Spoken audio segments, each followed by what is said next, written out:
So the story begins with Pokemon fans. It's no secret that fans are really passionate about this series. The sheer amount of fan games, artwork, video speculation, it's almost absurd. I mean, they also made this though, so it's not all good. But that last bit, speculation, it doesn't only apply to what games or regions are coming next, it can also apply to that sweet, sweet lore. Fan theories, rumors, whatever you want to call them. They are so much fun to talk about. Most of them are lore related. To make a comparison, it's like the Luigi hanging himself theory, but this time replace Luigi with Lucas. On second thought, no, probably don't do that. But there's also the much more innocent gameplay related stuff. To make a comparison, think of, Luigi in Mario 64, but that stuff's boring. Mew 3, I want to hear about how Ash Ketchum's probably dead. And yeah, with Pokemon being so family friendly, lots of these are unsurprisingly very dark. If we're not getting the mature, violent Pokemon for grown-ups, then damn it, we'll make it ourselves. But first, have you ever wanted to browse the internet safely? Well, you're out of luck. I'm sure your IP is getting tracked as we speak. Subscribe, by the way. Blue's Raticate is a classic. In the Kanto games, Blue has a Rattata on his team in Cerulean City, and at some point between then and his battle on the SS Anne, it evolves into a Raticate. Hooray! But as the story goes, after you beat him, he can't get to a Pokemon Center in time thanks to the hustle and bustle of the ship. And during his next battle, in Pokemon Tower, the Graveyard, he mysteriously doesn't have a Raticate anymore, with the only plausible explanation being, you killed it. Now, there's nothing actively disproving this. Like, why would he just have an empty slot on the team like that? To be fair, his other party members did survive, but there's a decent chance that he just happened to have enough healing items for them and ran out when it came to Raticate. Should have bought an extra lemonade then, idiot. This is a pretty neat way to look at it, if not a little morbid, but it's still a fun explanation for this inconsistency, even if it's not true. Like, considering this dialogue, I don't think he's mourning. Hey, Red, what brings you here? Your Pokemon don't look dead. I can at least make them faint. Let's go, pal. Or I don't know, maybe he's just coping really hard. Another classic Cantonian theory that has a lot more credibility behind it is the Ditto and Mew connection. Apparently, Ditto is a failed clone of Mew, and actually, lots of factors point to this being the case. We do know of one successful clone of Mew, although successful might be a misnomer.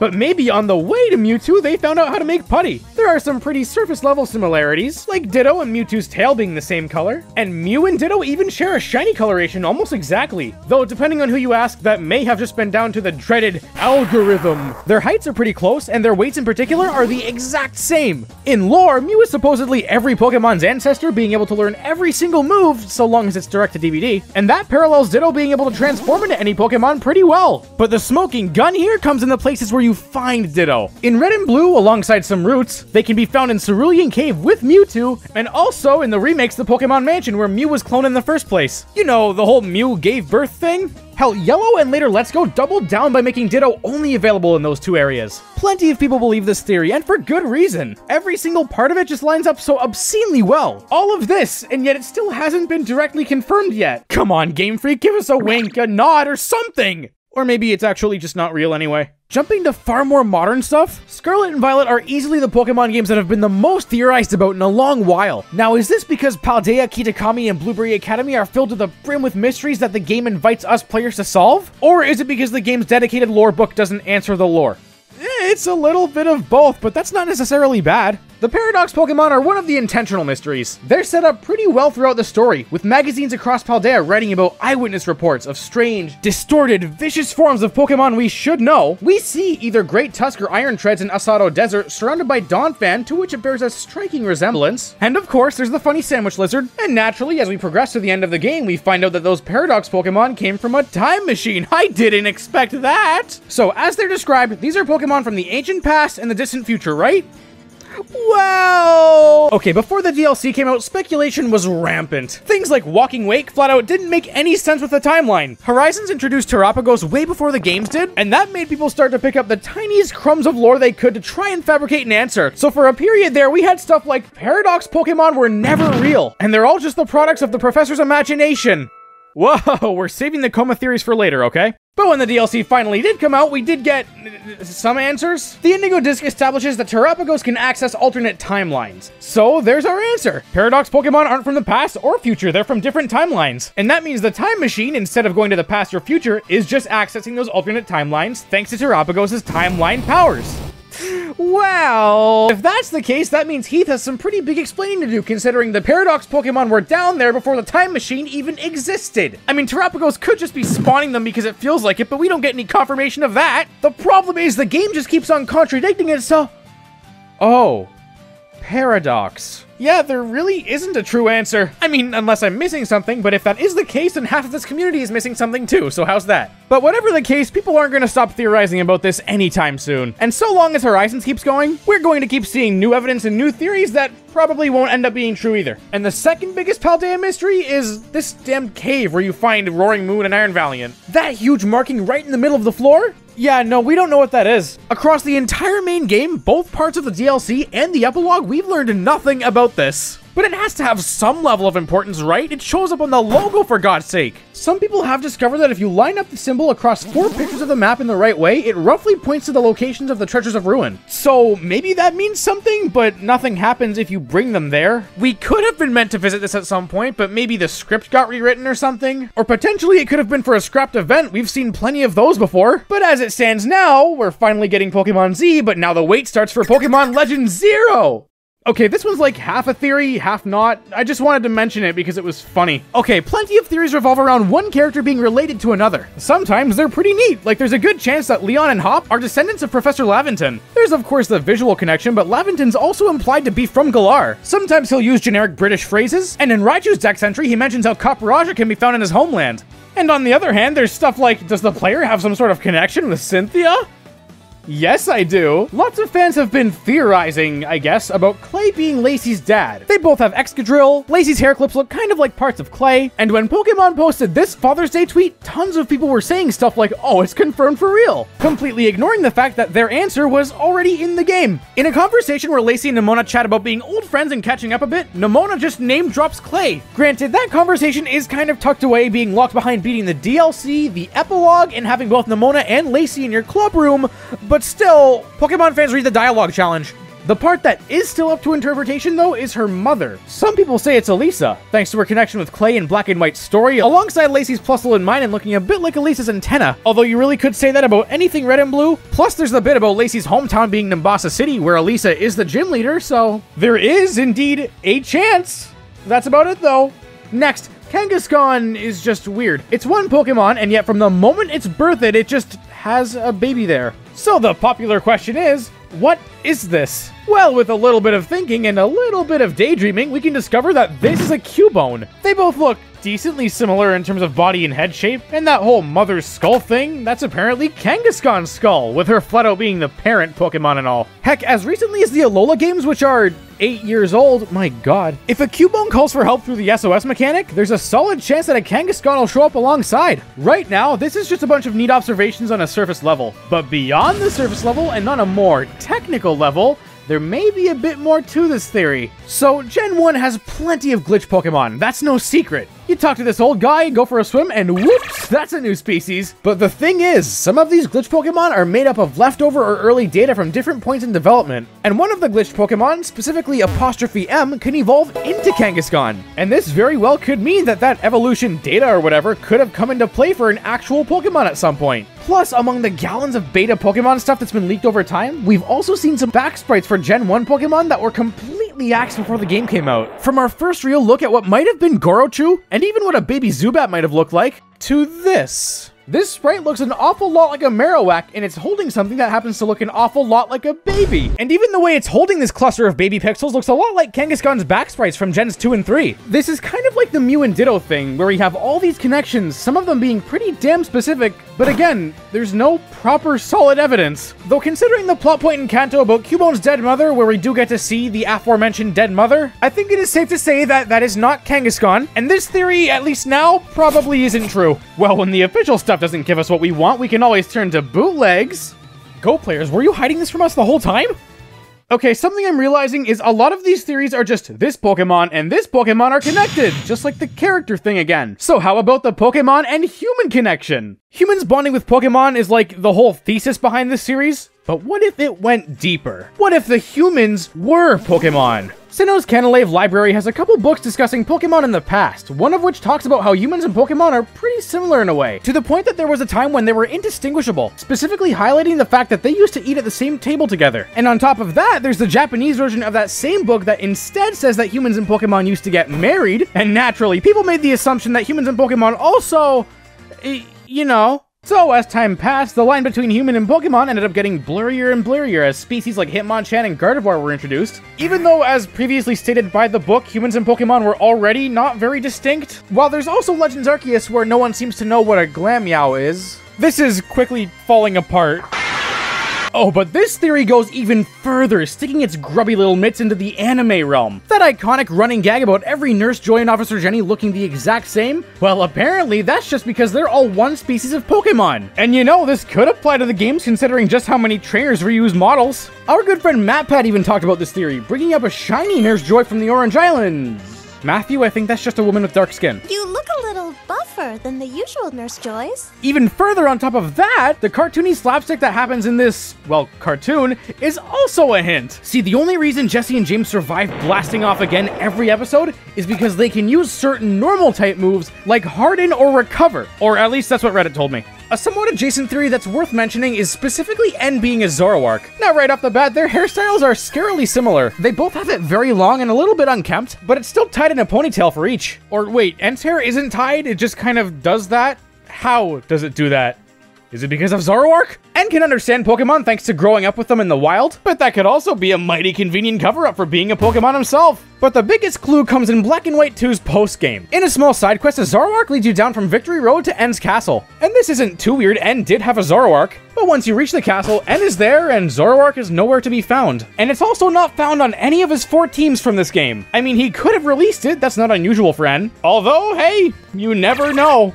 Okay, cycling back to the Jessie and James thing, theories about the anime specifically are special. They feel so much more disconnected from quite literally anything else Pokemon related. Now, that's not too much of a surprise. The anime is a completely different continuity with its own characters and rules, and the anime fanbase and the game fanbase are pretty different in most ways. But how do I explain it? The biggest Pokemon anime theories specifically feel like bait for BuzzFeed articles called Top 10 Cartoon Theories That Will Ruin Your Childhood.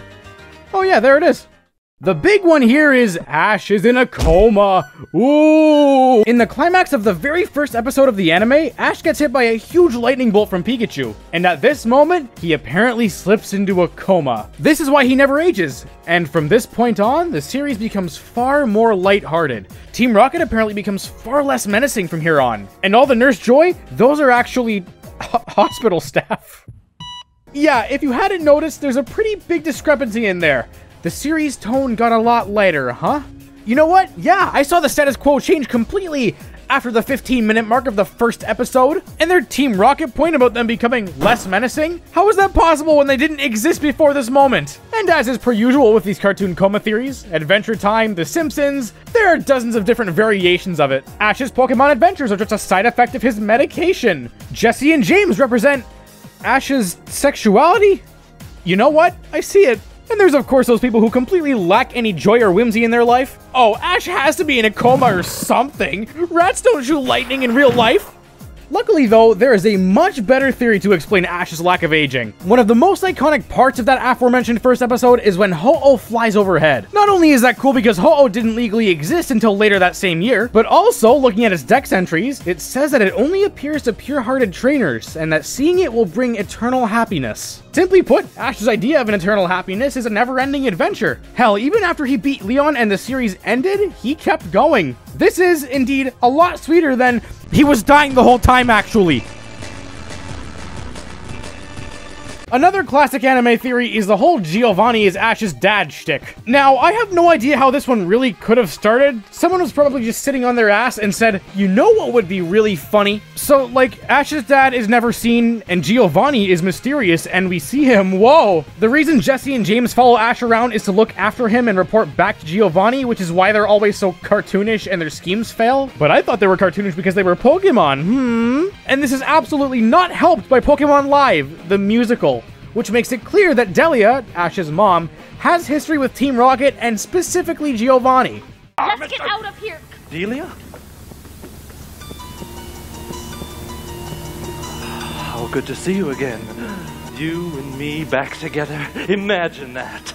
Look, it's no surprise that these theories have a lot of stretches, but call this Mega Mewtwo X because oh my god, it stretches. And special shoutouts to that guy from Alola who looks a bit like Ash, but his profession is making cars for Charjabug. You know what? I'd settle for that ending.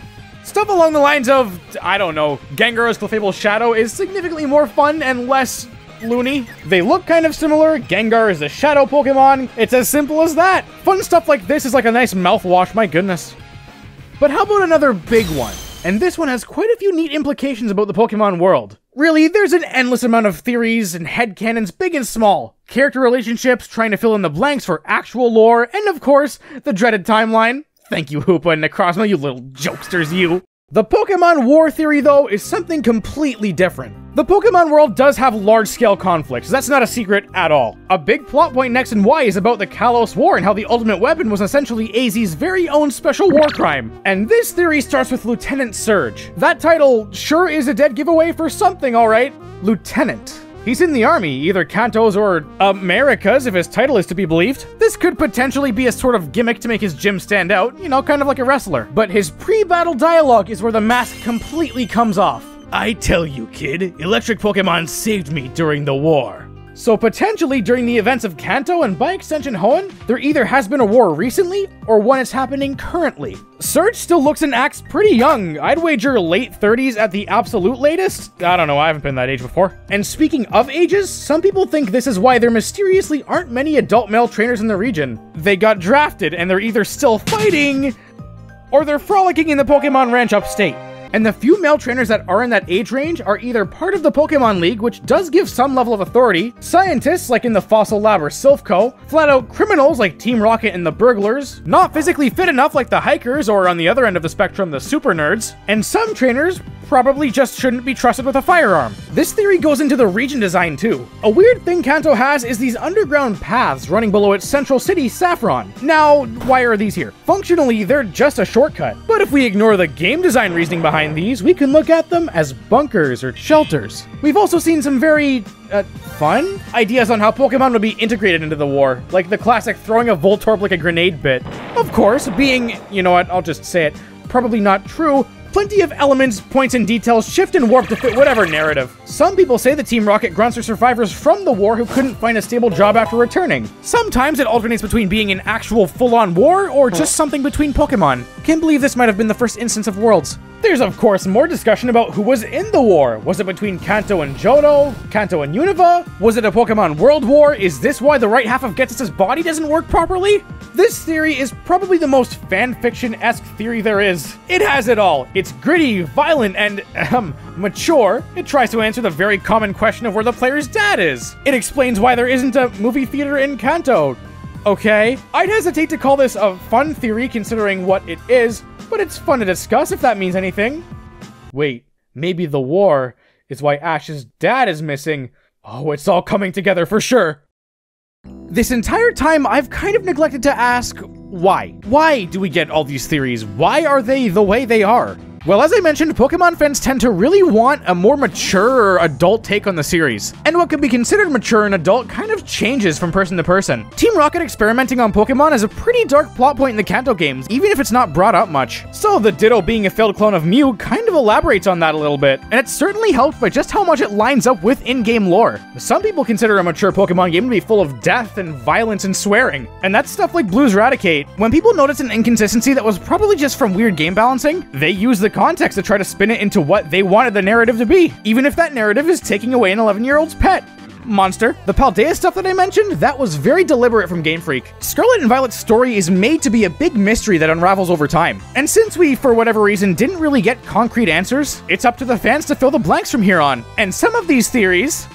yeah, no, those are just for clicks. Another sort of pattern that's worth pointing out is that lots of these theories, or at least the biggest ones, are from Kanto. Now obviously, Kanto is the most well-known region, with Gen 1 still being the best-selling set of games in the franchise and Kanto iconography just refusing to go away, but there's also the fact that Kanto, you know, being the very first region from the very first game, comes from before Pokemon had a solid brand identity. things were a lot more overtly moody, with the main villains being people who experiment on Pokemon or traffic them. Lots of trainers are holding whips, an early remnant of the beta where those were how you kept your Pokemon in check. So that makes Kanto a great template for all these dark theories. It was also before the lore actually mattered, so it easily has the most blanks to fill in the entire franchise. And like, whoa, this game used the word die? Remember when people were freaking out because they said that in Arceus? Good times. But really, that doesn't stop any of them from being at least a bit fun to talk about. Heck, there's even plenty of cool ones that I didn't mention, like discussions on what the legendary beasts used to be, and how all of Team Rocket's schemes in Kanto were in order to stop or catch Mewtwo. Although when the professor said the Pokemon world is filled with mysteries, I don't think they meant an affair. But something seems to be missing here, you know, just like Ash's father. Oh yeah, excuse me while I... But hey, that's just a theory. Okay!